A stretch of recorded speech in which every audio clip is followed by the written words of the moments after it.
ॾियण फरियाद अचण जो गुज़ारिश आहे त अची करे दादा जे शहीदनि खे भेटा पेश कनि।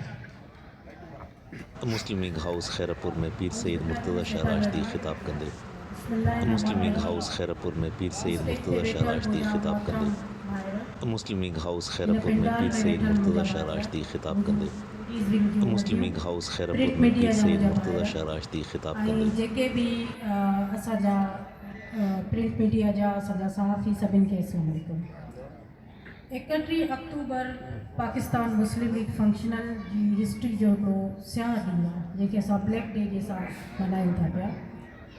इन ॾींहं ते जेको करबला सां मां त हुन सां मुशाबत कंदमि जेको असांजो वाक़ियो थियो उनखे असां अॼु ताईं न आहियूं विसारियो।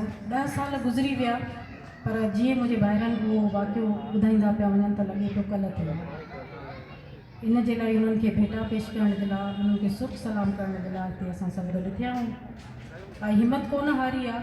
बाक़ी हिन गवर्नमेंट मां असांखे काई उमेद कान्हे नई थींदी, छो त तव्हां ॾिसो त हीअ गवर्नमेंट आए ॾींहुं कंहिंजो न कंहिंजो खून रायगान करे थी हिसाब कोन्हे।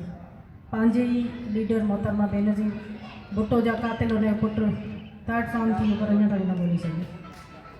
सो दिलि शिकस्त न थियो। मां थोरो ॾिसंदी बि आहियां त असां सभु को अचे थो को वञे थो तंज़ करण जी कंहिंखे काई ज़रूरत न आहे।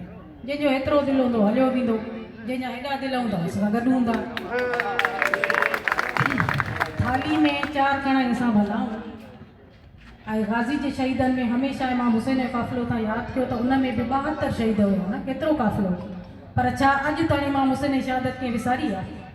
इहे ई असांजे शहीदनि जी असांजी काई औकात हैसियत न आहे। पर जंहिं पीर साहब पगार जे ख़ानदान ते नज़र विधी, पीर सैयद इस्माइल शाह राशदी साईं